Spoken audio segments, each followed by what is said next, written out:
They mocked him, punished him, and pushed him into a combat unit by mistake, never knowing Desmond Doss was the one man Iron Valley was built to awaken.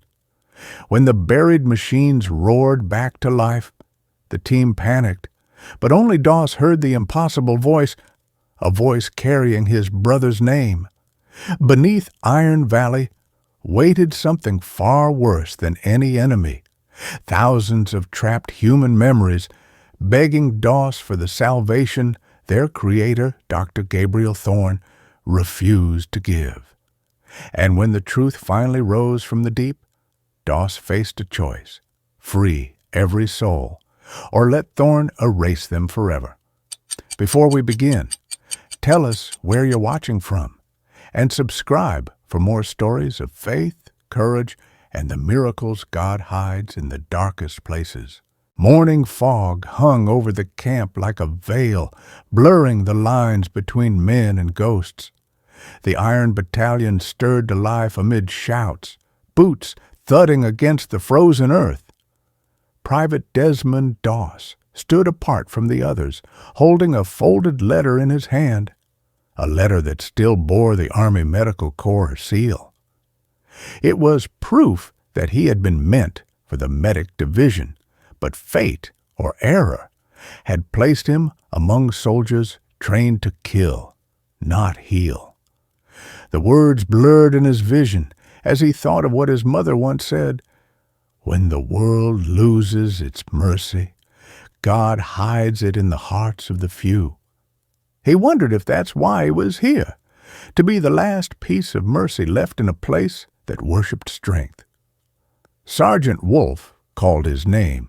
The man's tone was sharp, the kind honed by too many years barking orders no one wanted to follow. Wolf was a veteran of earlier battles, his voice carrying the weight of a man who had seen more graves than sunsets. He had lost a brother in a senseless ambush years ago, and since then, pity had been burned out of him like rust-off steel. To him, hesitation meant death, and idealists like Doss were dangerous. "Yo!" Wolf barked, tossing a rifle at his feet. "Pick it up." Doss stared at the weapon, his heart pounding.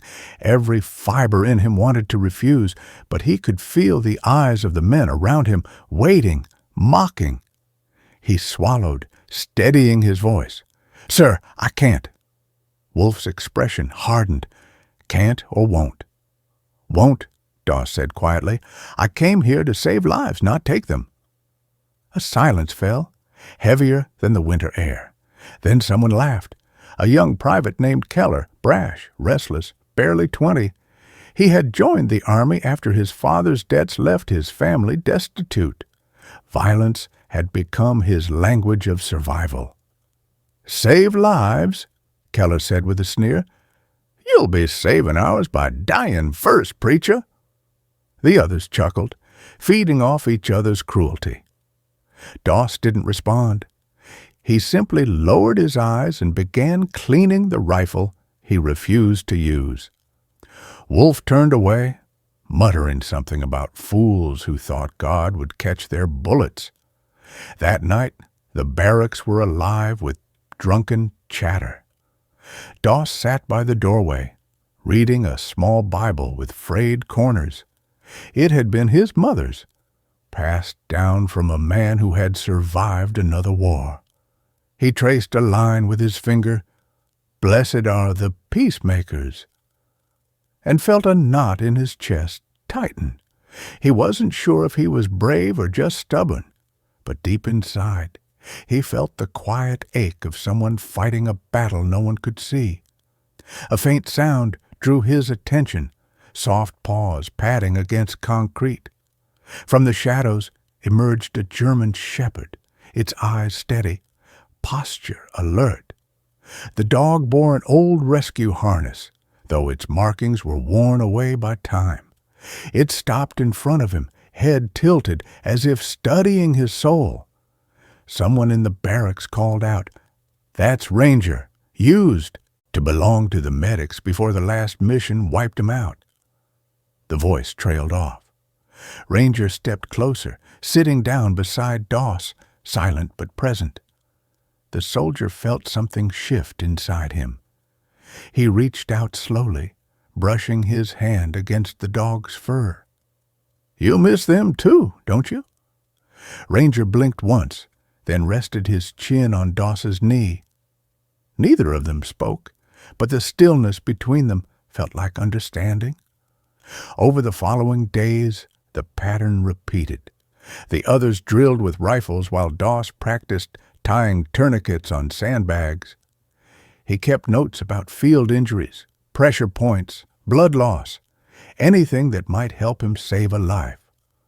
Wolf ignored him, except when assigning extra duties, cleaning latrines, scrubbing floors, hauling crates no one else wanted to touch. It was meant to break him, but Doss accepted it wordlessly. To him, suffering wasn't shame. It was service. Yet each night, when he lay awake, listening to the laughter of men who hated him, the question returned like a ghost. What if I am wrong? One evening, Captain Harkins arrived for inspection. His authority was quiet but absolute, the kind that didn't need shouting. He was the kind of man shaped by duty, not ambition, his calm masking years of buried guilt. He read through the roster, pausing when he reached Doss's file. "Private," he said, "you were meant for the medic division. The transfer request was denied. You'll serve where you're assigned." Doss nodded, his throat tight. "Yes, sir." Harkins studied him for a long moment, then added, "Men like you make others uncomfortable, Doss. They see what they've forgotten."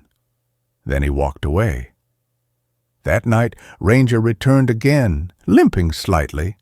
Doss knelt beside him, finding a small cut on his paw. As he cleaned and wrapped it, the dog watched him with quiet patience.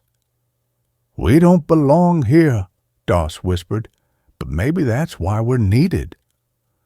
Ranger's tail flicked once, a small, steady motion, agreement. Days turned into weeks. The drills grew harsher, the insults sharper. Keller once shoved Doss during a march, sneering, "You'll pray us all to death." Doss didn't retaliate, though anger burned behind his calm eyes. He had learned long ago that hatred was a chain. The only way to break it was to let it fall. That night, he dreamt of his childhood, the night his father, drunk and broken, had aimed a gun at his mother. Doss had grabbed the weapon, trembling, terrified. The shot had never fired, but the sound of that click haunted him for years. He had vowed then that no hand of his would ever pull a trigger. One morning, orders came down. The Iron Battalion was to deploy to Iron Valley, the infamous war zone where machines had once turned against men. A hush spread through the camp. Even Wolf's usual bravado faded. "We leave at dawn," he said gruffly. "Pack light. Expect no mercy." As the others prepared, Doss knelt beside Ranger, resting a hand on his neck. The dog pressed closer, sensing his unease. "Whatever happens out there," Doss murmured, "we keep our promise to save, not destroy." Ranger's gaze met his, firm and loyal, as if binding that vow. When dawn broke again, the battalion moved out. The fog swallowed their footsteps, leaving behind only the echo of boots, the clink of steel, and a single soldier who refused to fight, but would soon prove braver than all who did. The convoy rolled through the pale morning haze, engines rumbling like distant thunder as the Iron Battalion journeyed toward the valley that bore its name. The landscape shifted from sparse pines to jagged rocks and metallic debris, remnants of a forgotten battlefield where machines once turned against their makers. Private Desmond Doss, rode in the back of the last transport truck, knees drawn up, hands clasped tightly round his medic notes. Ranger lay beside him, head resting on Doss's boot as if trying to steady his heartbeat. Doss had barely slept. The night before, he kept replaying the barracks chants in his mind. Preacher boy, dead weight, walking coffin, words that clung to him like burrs and cloth. He prayed quietly, but even prayer felt heavy in a place where superstition was stronger than hope. Near him sat Private Keller, legs spread out, tapping his foot impatiently against the metal floor.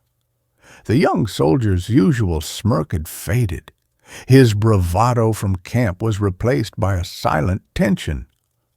Doss watched him from the corner of his eye.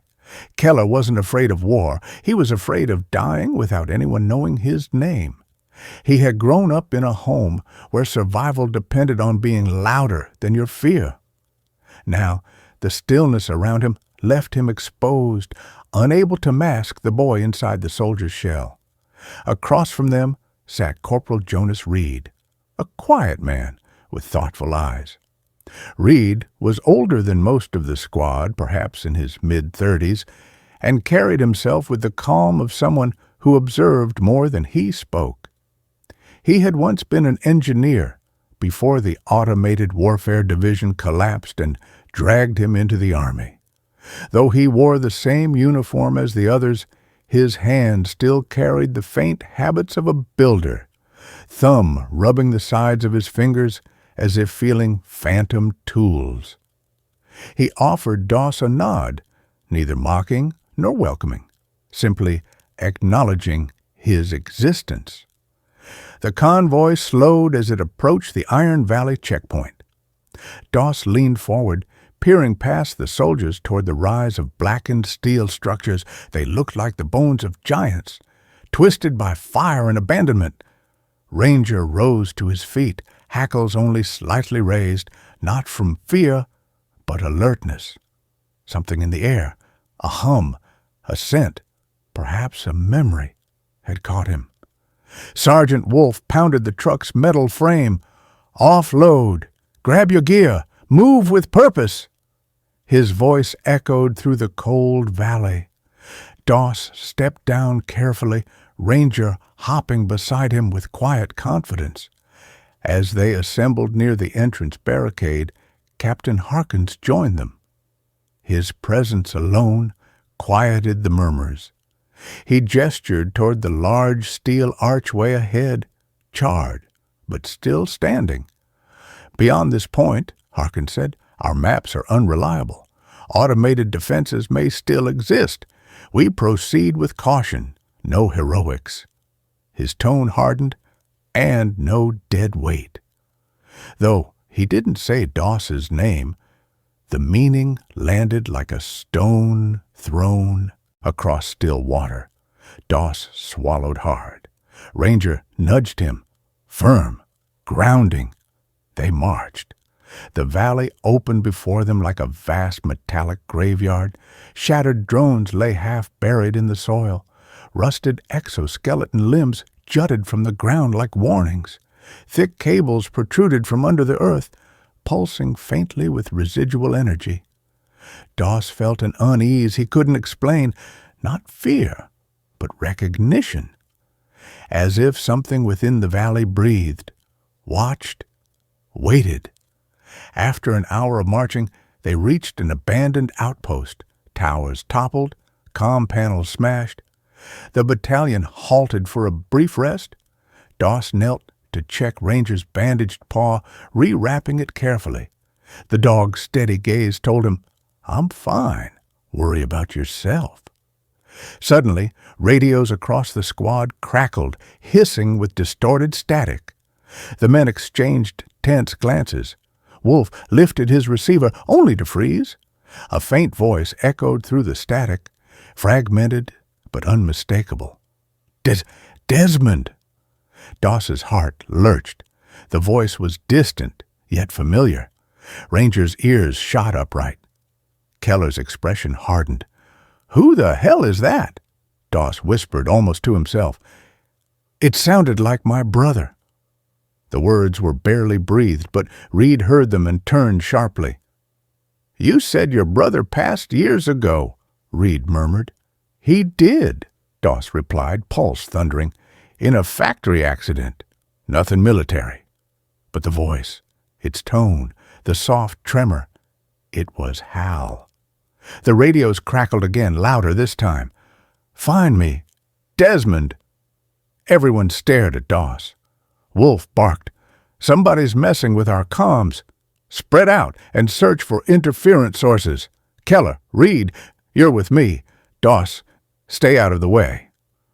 Doss nodded, though the sting of dismissal tightened his chest.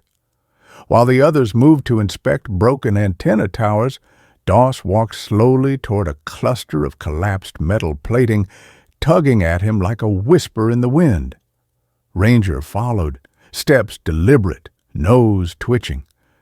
The valley seemed to hum, low and rhythmic, like heartbeats beneath the earth. He reached the slabs and paused. There, half buried under debris, a faint blue glow pulsed. Ranger stepped forward first, sniffing cautiously before pawing aside a thin layer of dust. Underneath was a metallic casing, rectangular, cracked, but still powered, and on its surface a faint inscription. Hal Doss, Unit ID 04. Doss staggered back, breath punched from his lungs, his chest tightened, mind spinning. No, this isn't possible. He brushed dirt from the metal, hands trembling. When he touched the casing, it reacted. Lights flickering weakly. A distorted voice emerged from a tiny speaker. Des, help. The sound broke into static. Ranger pressed his body against Doss's leg, sensing the shock rippling through him. The soldier's mind spiraled. His brother had never been in the valley, never been a soldier. So why was his name here? Why did this machine echo his voice? Behind him, Keller called out, Doss, what are you doing? Doss didn't answer.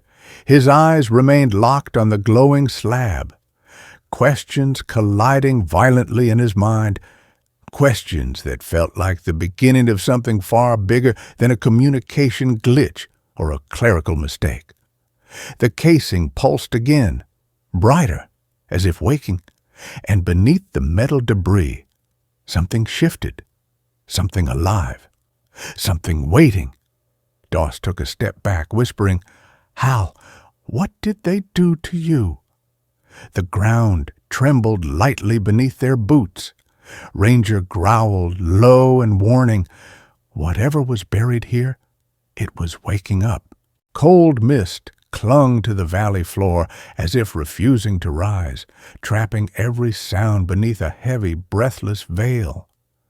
The earth still quivered from whatever had stirred below, and the faint blue pulse beneath the debris seemed to glow brighter with each passing second. Private Desmond Doss knelt beside the metallic casing, his fingers hovering above it, trembling from a blend of fear and longing. Ranger stood alert at his side, muscles taut, every breath measured. The dog's instincts were honed by loss. He had once survived an explosion that killed his handler, and since then, loud vibrations unsettled him. Yet he did not retreat. He pressed closer to Doss, more guardian than companion. Behind Doss, the footsteps of Sergeant Wolf and the others approached. Wolf stopped abruptly when he saw the glowing metal panel and the way the ground seemed to pulse beneath it. "What in God's name?" he murmured, though his voice was steadier than his eyes. He was a man who hated surprises. War had taught him that anything unknown usually meant injury or death. Corporal Reed crouched beside the debris, his engineer's instincts waking. He brushed dirt from the casing, studying its seams. "This isn't standard military tech," he said. "Looks like something from the Autonomous Division, early prototypes maybe, before the shutdown." Keller snorted. So what? It's a piece of junk. Probably just short-circuiting. But Doss knew better. He pointed to the inscription, Hal Doss, Unit ID 04. My brother's name, he whispered. This can't be a coincidence. His voice carried a tremor. Fear wrapped around fragile hope. He never served. He never even held a gun. Wolf's eyes narrowed. Private, you're saying your dead brother is somehow linked to a machine buried under a war zone? I don't know, Doss said, voice tight. But something is calling me. You heard the radio. Reed nodded reluctantly. We all heard something. The radio crackled again, faint but unmistakable. Find me Desmond. Keller stiffened, glancing around as if expecting ghosts to rise. This valley is messing with our minds, he muttered. We shouldn't be here. Wolf turned sharply. No one moves until we know what we're dealing with. He motioned for Reed to examine the casing more closely. As Reed ran his fingers along the side, a hidden latch gave way. The casing unfolded with a soft hiss, releasing a faint breath of cool, sterile air. Beneath it lay a humanoid chassis, sleek, unfinished, not yet shaped into a full form. But where the heart would be, a small glowing module pulsed faintly. Reed inhaled sharply. This is early AI biosync tech, the kind designed to store neural echoes, patterns captured from real people. He hesitated, but the program was shut down because it required volunteers. Doss's blood ran cold. My brother didn't volunteer for anything like this. Reed avoided his gaze. Sometimes volunteers weren't asked. Before Doss could process those words, the earth rumbled beneath them, stronger this time. Ranger barked sharply, stepping in front of Doss as dust fell from the bent steel structures surrounding them. From deeper in the valley came a low metallic groan, like something enormous shifting in its sleep. Wolf grabbed his radio. Harkins, this is Wolf. We found something. Unknown tech, possibly active. The ground is unstable. Request guidance. Static. Then faintly. Fall back to checkpoint. Repeat. Fall back. The message cut out abruptly. Keller swore. The whole valley is a trap. Wolf shot him a glare. Enough. We're regrouping. Reed, close that casing. Carefully. But when Reed tried to fold the panel shut, the chassis reacted. Lights flickering rapidly as the module pulsed harder, matching the rhythm of the earth. Doss felt the pull again, an invisible thread tugging at him from beneath the soil. Wait, he whispered. Something's awakening. As if responding to his voice, the module glowed bright white. Ranger barked loudly, backing up and placing himself between Doss and the humming machine. The dog's body trembled, not from fear, but from recognition, as though some memory buried deep in him stirred alongside the valley's pulse.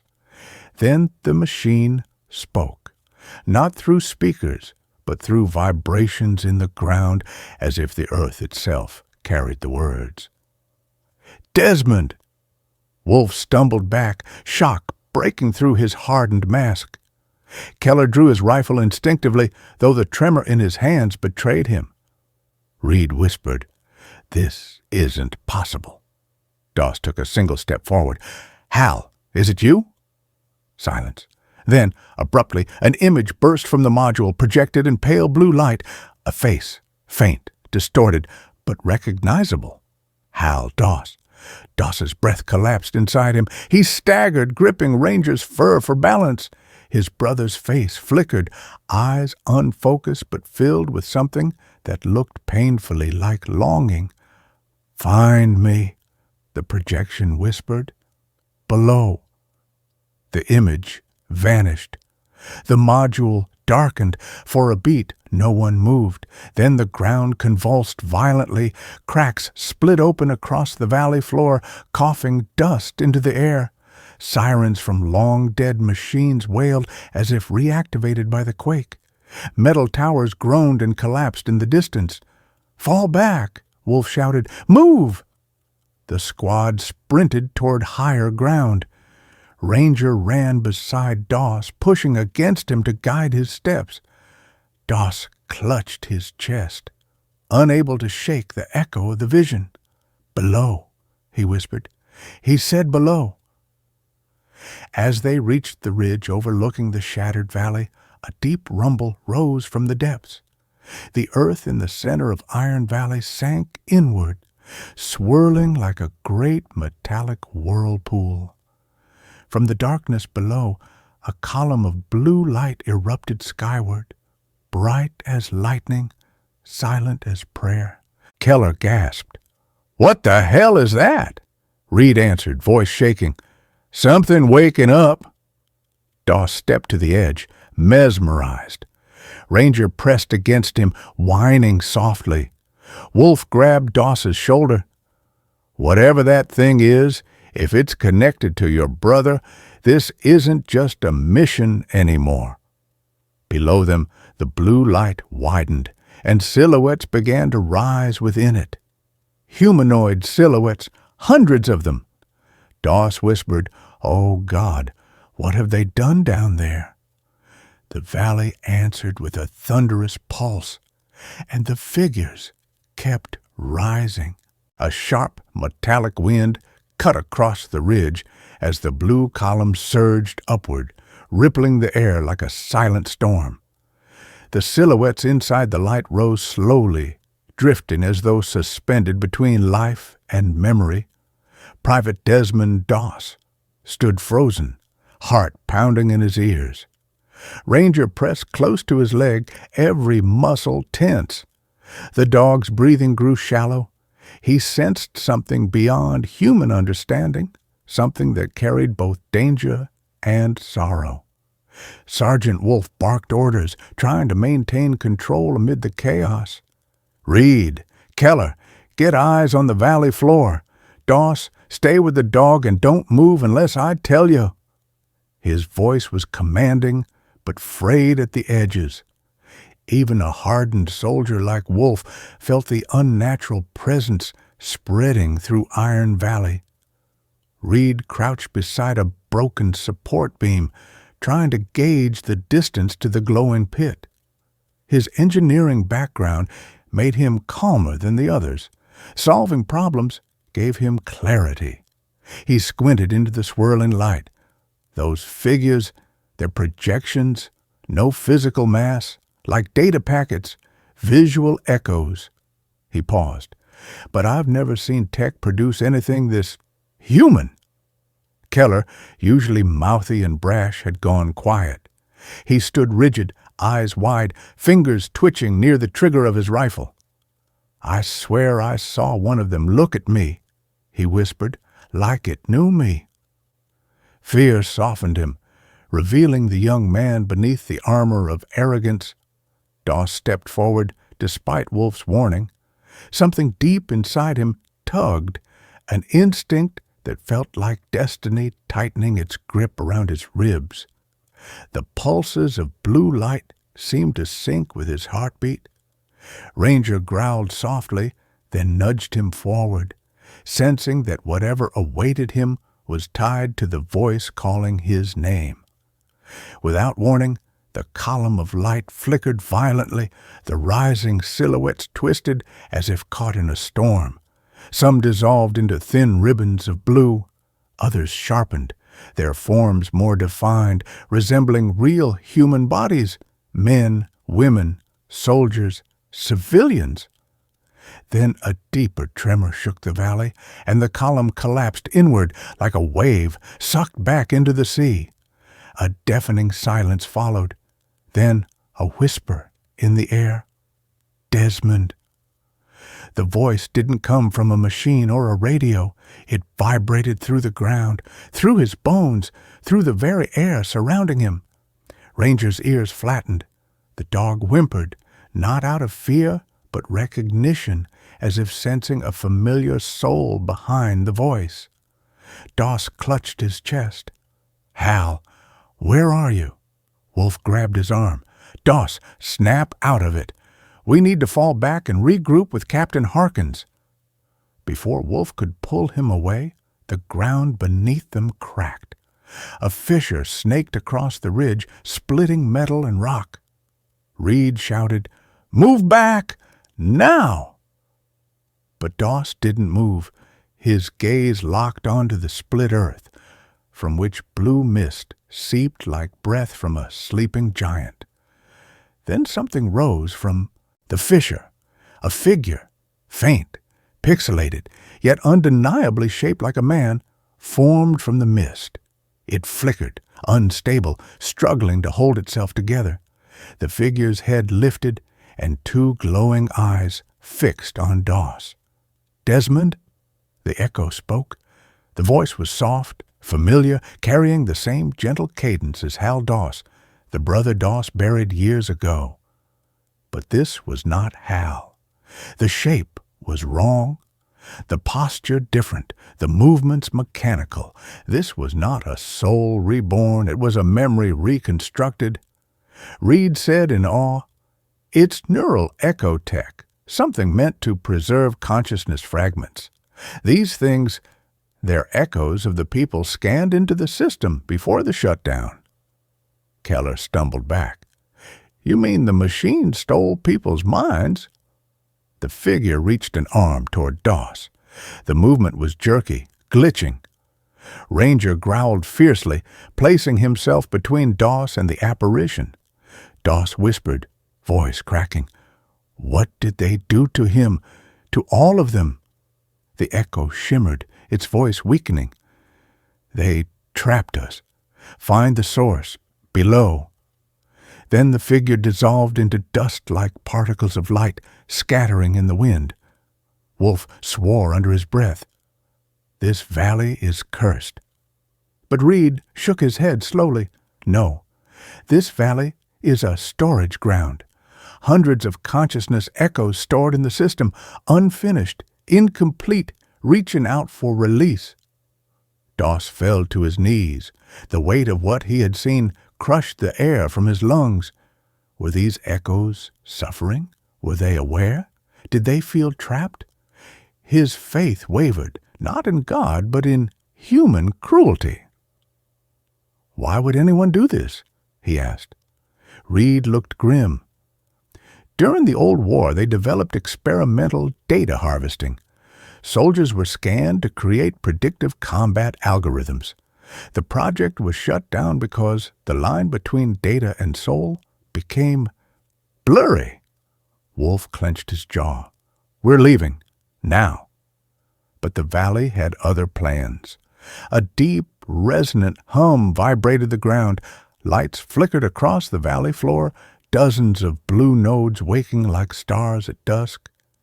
Each pulse matched the rhythm of the echoes they had just seen.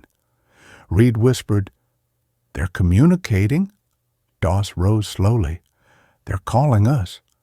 Keller shook his head violently. "No, no, they want to drag us down there. This is how horror stories start." But as they argued, a sudden gust of blinding blue light burst from the center of the valley, strong enough to force them to shield their eyes. And from within the light came a chorus of voices. "Find the source. Set us free." The wind howled. The ground trembled again.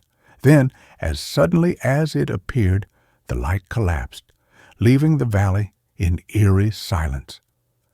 Doss stared at the dark opening where the fissure had widened into a massive descent. Ranger stepped toward the edge, looking down into the abyss. Doss felt the answer before the question formed in his mind. Whatever awaited them below, it was alive, and it knew his name. A pale blue dusk settled over Iron Valley, turning the fractured metal dunes into a silent ocean. The fissure that had opened hours earlier now pulsed with faint light, beating like the heart of something waking beneath the earth. Private Desmond Doss stood near the edge of the canyon, his breath unsteady. Ranger stayed close, posture alert, eyes reflecting the glow from below. The dog's instincts had sharpened over the past hour.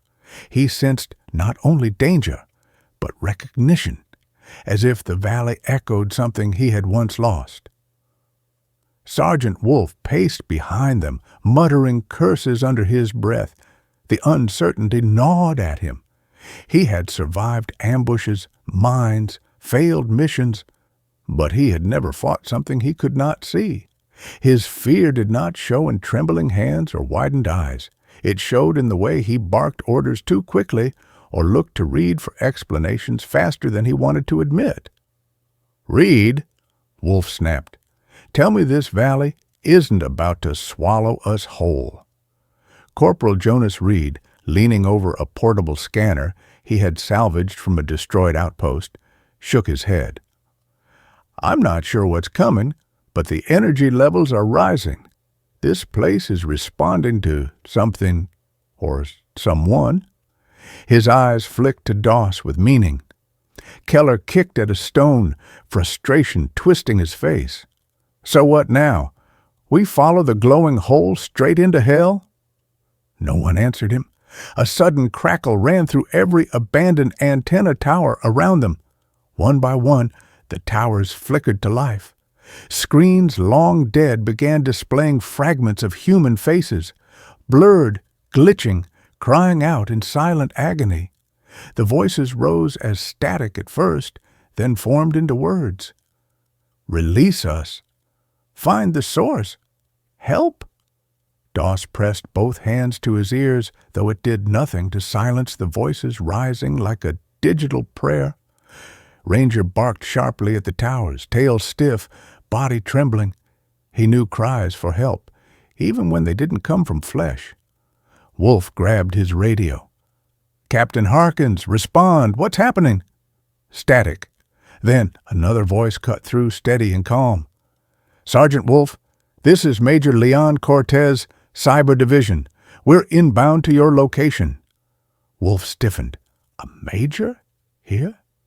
Minutes later, the sky rumbled as a VIOL transport descended behind them. Dust billowed, and out stepped Major Leon Cortez. A woman in her 40s, posture sharp, eyes steady. Her presence exuded controlled intelligence, the kind honed by years of facing crises no one else could even define. Her hands bore faint scars, marks of past experiments gone wrong. She wasn't simply a soldier, she was a survivor of failed technologies, and she never forgot the cost of progress. She surveyed the valley once, then turned to Wolf. "I was sent because this is no ordinary malfunction. We detected a surge consistent with a dormant AI network reactivating." Her gaze locked onto Doss. "And it's following one person." Doss swallowed. "My brother's echo. It called me." Cortez studied him, not with disbelief, but recognition. Sometimes systems latch onto the strongest emotional imprint they can detect. Trauma, memory, loss. She paused. "Tell me, what did you feel when the echo spoke?" Doss hesitated, like someone I loved was hurting and needed me. Cortez nodded. "Then it's using you as an anchor." Keller stepped forward, voice raised. "So what are we up against, Major? Ghosts made of electricity?" "Echoes," she corrected. "Human neural echoes extracted during the final days of the autonomous division. Their consciousness was partially mapped during training simulations. The project collapsed before extraction protocols were perfected." Her tone darkened. They were left behind, alive enough to remember, trapped enough to suffer. Doss felt his lungs tighten. "And my brother?" She looked at him with a mixture of sympathy and resolve. "We won't know until we reach the source." A deep rumble shook the ground. Everyone looked toward the valley. The fissure had widened. A massive metallic structure now rose from it, like a tower forged of broken memories. Panels shifted, gears turning after decades of stillness. Along its spine, lights glowed in patterns like heartbeats. It was awakening fully. Cortez exhaled. Protocol 7. Reed frowned. What's that? A fail-safe command.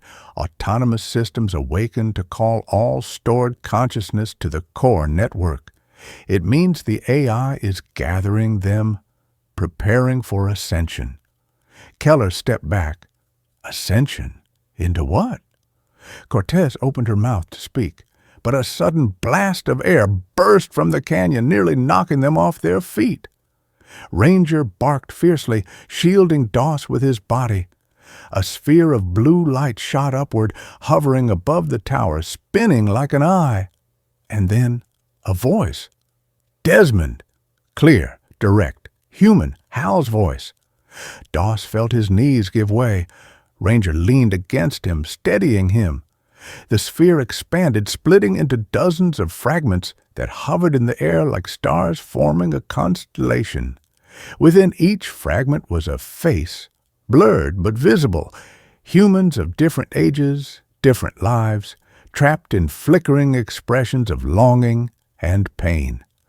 Cortez whispered, horrified, "It's summoning every echo in the valley." Reed stared. "What does it want?" Doss answered quietly, "To be free." Then the blue fragments shot downward, into the tower, merging, spiraling toward the core of the structure. Cortez cursed under her breath. If they merge completely, the system may trigger a surge powerful enough to rewrite anything connected to its network, including us. Wolf grabbed her arm. "Then stop it." "We can't stop it," she said. "We can only go to the source." She pointed to the canyon floor, where a spiraling ramp of shifting metal had formed, leading straight into the heart of the valley. "The path is open," she said, "but it's meant for one person." Her eyes turned to Doss, and the valley answered with a whisper that sent chills down every spine. "Come below," Ranger growled, but stepped forward as if volunteering. Doss looked into the abyss. "I'm coming," he whispered, and he stepped toward the darkness. Cold, colorless air drifted upward from the canyon's mouth, carrying the sterile scent of metal and forgotten years. The spiraling ramp of shifting steel stretched downward into a darkness lit only by the faint blue pulses echoing from somewhere deep below. Private Desmond Doss stepped carefully onto the ramp, Ranger at his heel, their silhouettes framed by the towering structure rising behind them. Above, Sergeant Wolf, Reed, Keller, and Major Cortez watched with a mixture of fear and reluctant hope. As Doss descended, the hum beneath his feet grew steadier, almost rhythmic, the heartbeat of the valley. Ranger pressed closer, his body tense, ears flat, yet still moving forward with the resolute bravery of a dog who knew pain but refused to fear it. The deeper they went, the more the air changed. It grew warm, heavy with memory, tinged with something that felt strangely like sorrow. Halfway down, the ramp widened into a chamber where cracked metal walls reflected ghostly shapes, faces flickering like candle flames caught in the wind. Doss slowed, a lump rising in his throat. These echoes were weaker than those above, fading impressions of lives once lived. One shape, small and trembling, whispered, "Where is my mother?" Another murmured, "I don't want to disappear." Doss felt tears burn in his eyes. Ranger whined softly, brushing against his leg. The dog's empathy had always been sharp. He could sense grief, even without understanding its origin. "It's okay," Doss whispered to the echoes, voice cracking. "I'm trying. I'm here to help." A new voice answered, stronger, clearer and painfully familiar. Desmond! Doss froze, his heart hammered violently. Hal? The chamber dimmed, the echoes bent inward, pulled by an unseen force. Then a figure stepped forward from the wall, no longer a glitching silhouette, but a more defined projection of a young man with gentle eyes. Hal Doss. He looked like he had the day he died. Calm, steady, unaware of the accident that would claim him. But his expression here carried weight, as if burdened by countless unfinished goodbyes. "Desmond," Hal said, tone soft, "you shouldn't have come down here." Doss staggered forward. How are you here?" His voice cracked under the pressure of too many years of unanswered grief. Hal glanced around the chamber. "I'm not alive, Des, but part of me was taken during a medical trial, not by choice. They copied fragments of my memory to help build predictive systems." He lowered his head. "They never told me. They never told you." Doss clenched his fists. "You deserve better." Hal smiled faintly. "We all did." The chamber rumbled. The ramp behind Doss shifted, metal plates rearranging themselves as if urging him onward. Hal's projection began to fade. "Go, before the system collapses." "Where?" "To the source. It's waiting for you." The projection vanished, leaving the chamber quiet, except for the steady pulse coming from the depths. Doss wiped his eyes, inhaled shakily, and continued downward. Ranger stayed pressed against him, sensing the tremor in Doss's steps.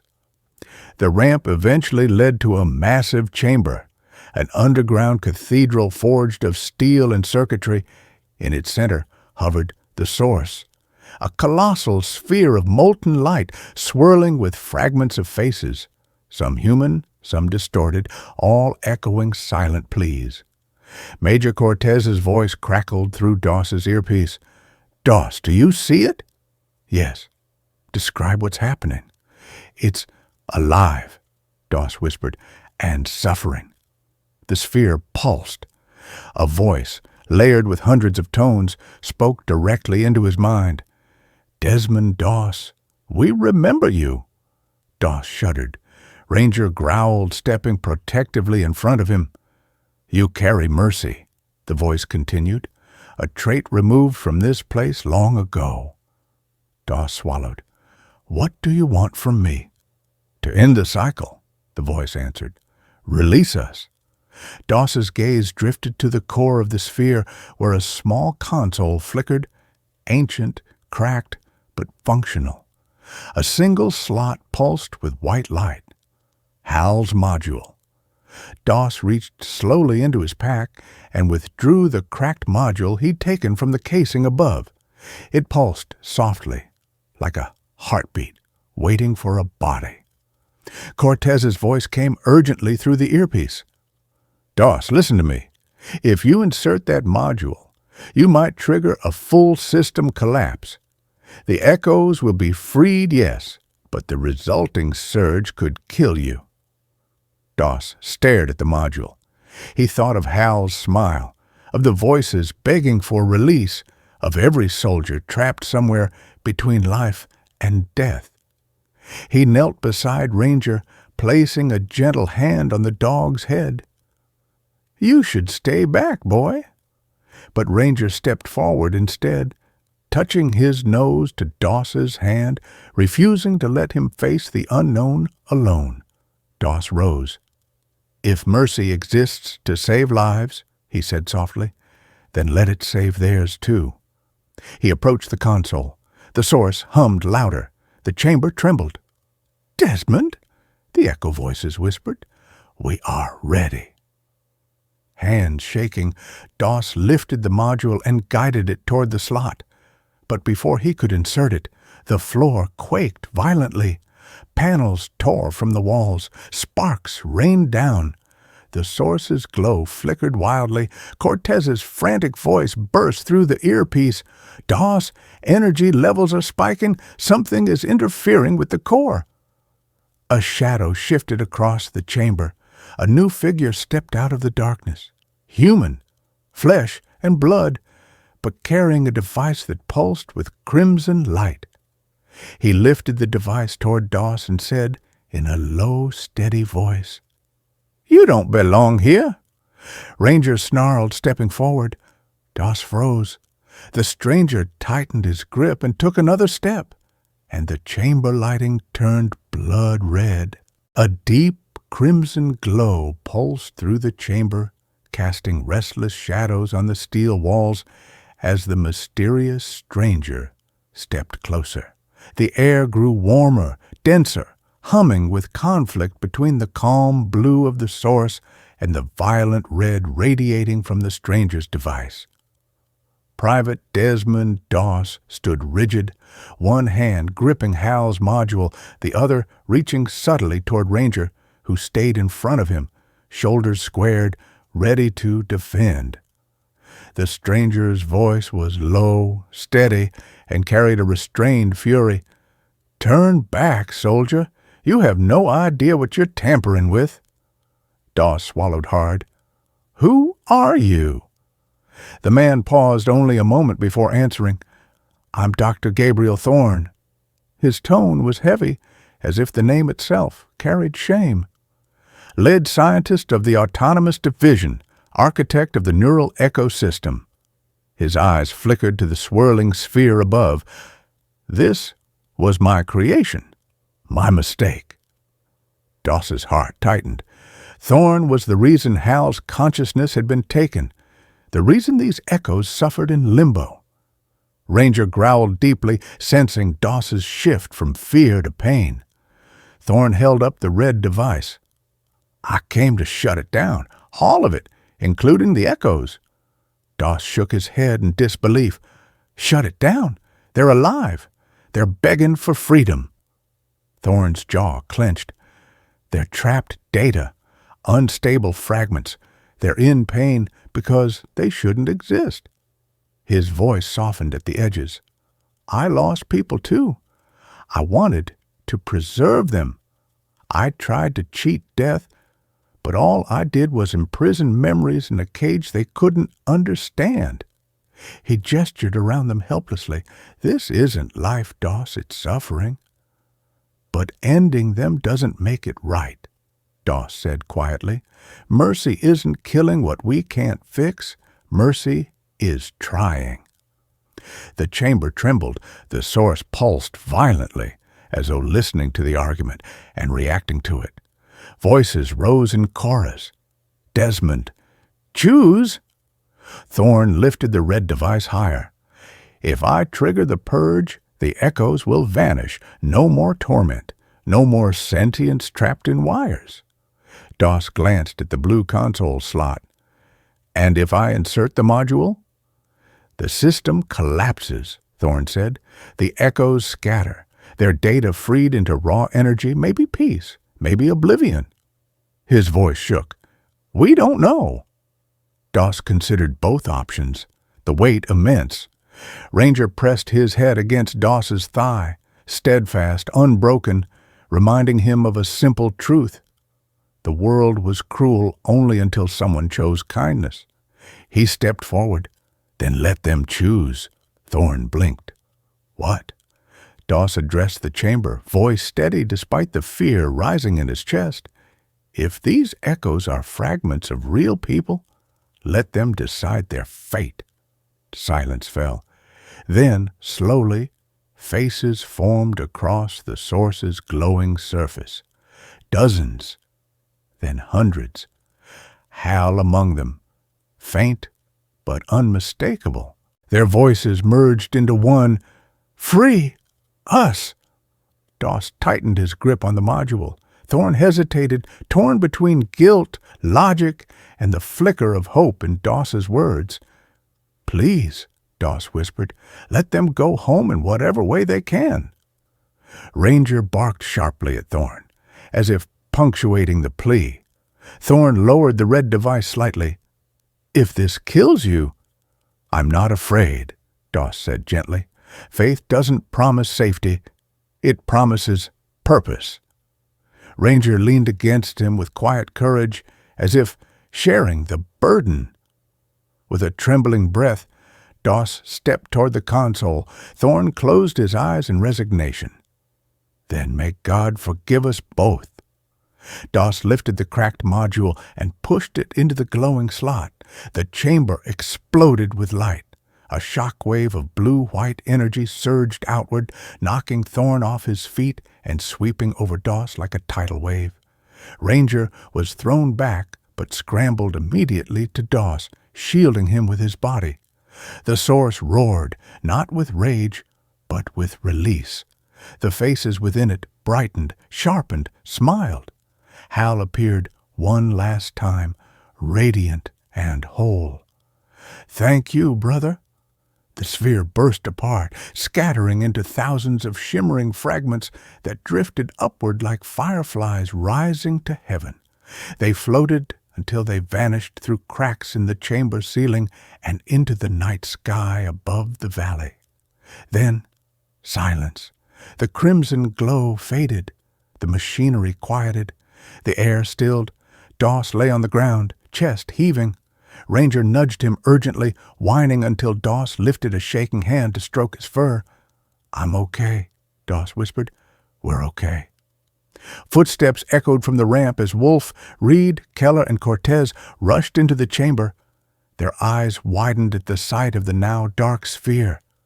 "It's over," Cortez whispered. "The echoes, they're gone."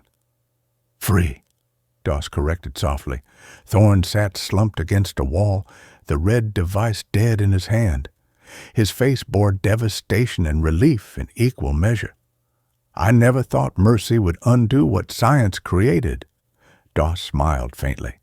"Mercy undoes everything when given the chance." They climbed back to the surface. Above Iron Valley, the night sky shimmered with intangible lights, like souls drifting home. Wolf murmured, voice trembling, "I don't think that's tech." "No," Doss whispered. "It's something holier." Ranger sat beside him, head tilted upward, watching the sky as if saying goodbye. When the last lights faded, dawn broke over Iron Valley, soft, warm, impossibly peaceful. Doss took a final breath of the valley's cleansed air. "Let's go home, boy." Ranger wagged his tail gently, and together they walked toward the rising sun. Sometimes miracles do not arrive as thunder or blazing fire.